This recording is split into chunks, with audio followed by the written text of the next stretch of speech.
Asking them for the big sale versus coffee, and I think that a lot of our clients don't necessarily understand this. It's better to have a lower involvement, lower commitment type of activity, and recognize it's a process. It's building trust, and a lot of business and sales and marketing is a lot like dating, like that example. Three things to keep in mind for permission marketing: relevant, personalized, and anticipated. Relevant. How many people here have had the good fortune to be on my father-in-law's email stuff? I know Scott, but a lot of you guys.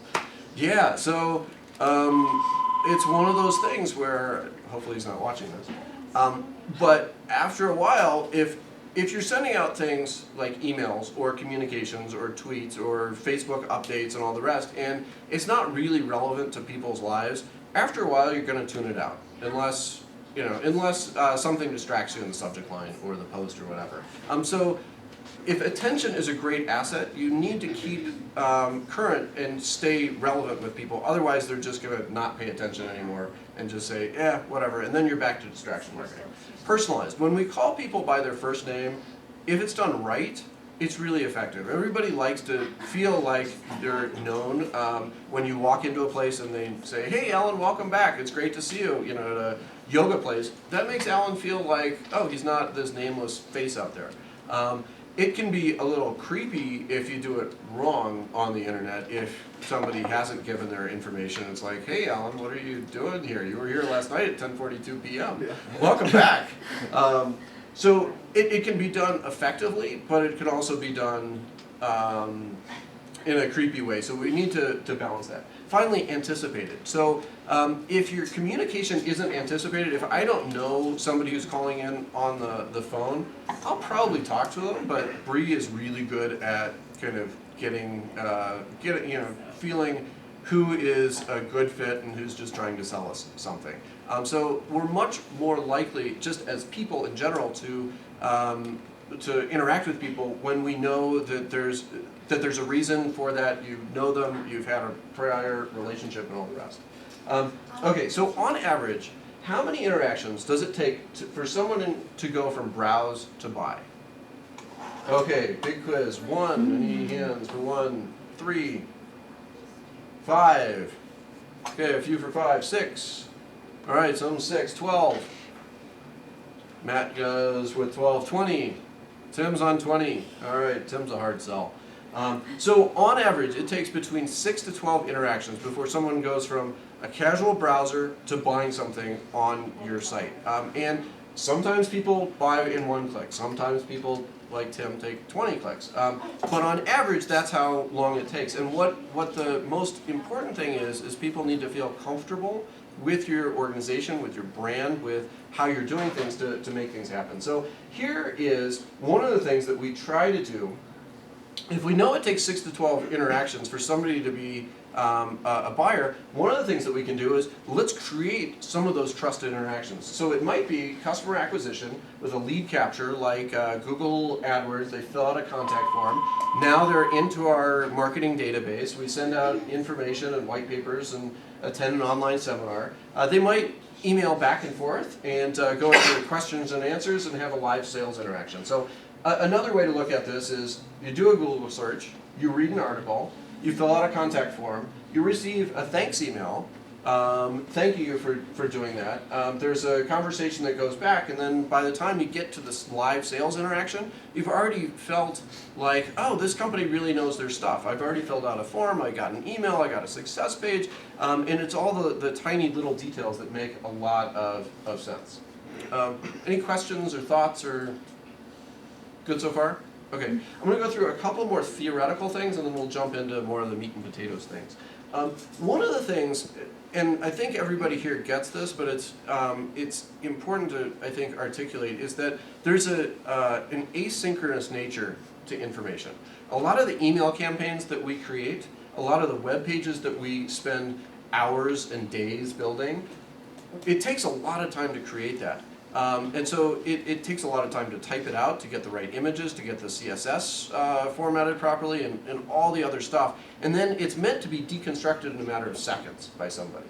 If they really want to study it, they can read in more detail. But it's an asynchronous speed of information And that's different than a one-to-one interaction talking to somebody on the phone. Another big important concept, lifetime customer value. One of the things that we pride ourselves on is we'll take on a 1 or 2 hour project. Our competitors don't. They're like, you know what, we can't make money at it, we don't care, we don't want to do that, and that's fine. I think that if I was in the customer's shoes, I'd want to test us out on a small project, make sure we don't screw up their website first, and then give them more and bigger work. And so do incremental stuff.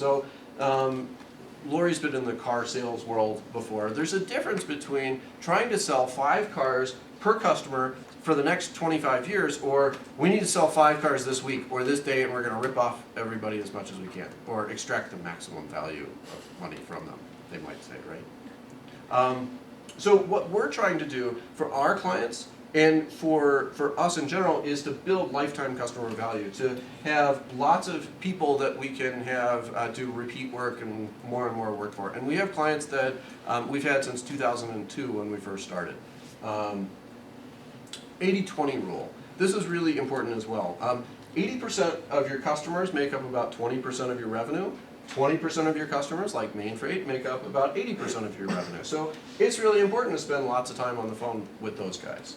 And we know the ins and outs of their organization. We spent a lot of time investing in that. And that's important, and that's just part of the deal.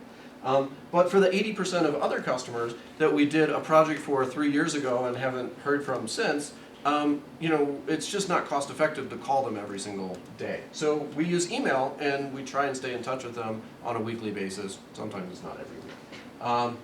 Okay, another important point, and this is from Main Freight as well, is that one of the things that we do as a value is Main Freight ships stuff all around the world.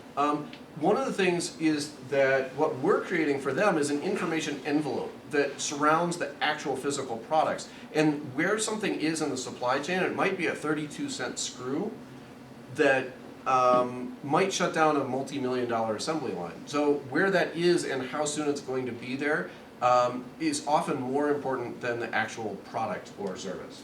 And then finally, open standards and protocols decrease unit transaction costs. So going into your bank and depositing a check with a real person is really expensive for somebody. Banking by phone is slightly less, an ATM is less than that, and then over the internet there's just an exponential decrease in cost based on open standards and open protocols. Okay, so finally we're at the whole idea of what we want to do when it comes to web marketing and fundamentals. That's some of the theory behind it. Now let's delve into web marketing tactics and why we do the kinds of things that we do. So the strategy, so for a lot of sites, they come to us and they don't necessarily know what they want. But a lot of what happens is we build strategy. There's a content engine that might feed channels like Facebook and podcasts and RSS feeds and calendar and LinkedIn, YouTube, Twitter, all that other stuff. And that also feeds the Content Hub, which might be a website. In our case, might be an e-commerce site for people to buy things. In other cases, it might be just an information site, and we're trying to get people to fill out a contact form, pick up the phone, and call. And that leads to that green box down there, paying customers. The most important thing, and this comes from working with the Brains at Work people as well, which you've seen a lot of us, a lot of times we're disappearing into meetings, is that we want to connect with the end user on to the complete set of the brain. So the logical left side of the brain is the facts, the analytics, the text, it's only $595 or it's 40% off. And then the right side of the brain is the creative side.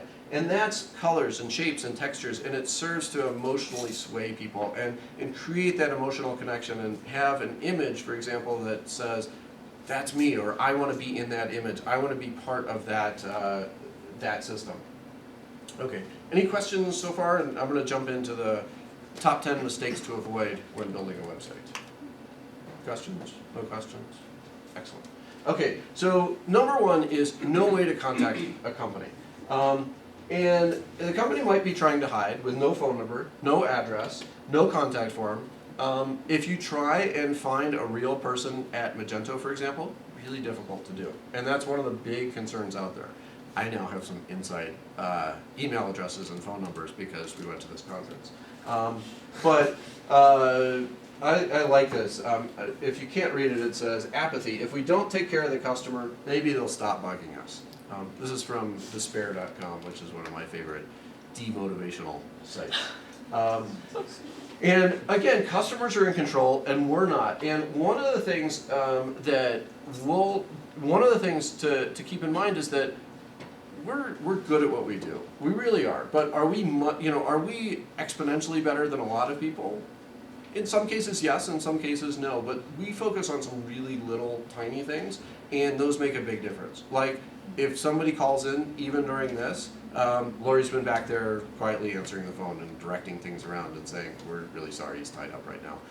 But we call people back, and that's a huge, huge thing in our industry. So I'm not going to focus on some of the obvious mistakes of search engine friendly design and good clean copy and compelling images and interesting video and stuff like that. I'm going to focus on some of the really big things. This is a really old version of our site, so I don't know if you can see that down there, but I recommend putting your phone number on at least 2 places on every page, up at the top and probably down at the bottom. The top #1 reason that repeat past customers visit our website and other websites is to find our phone number to call us.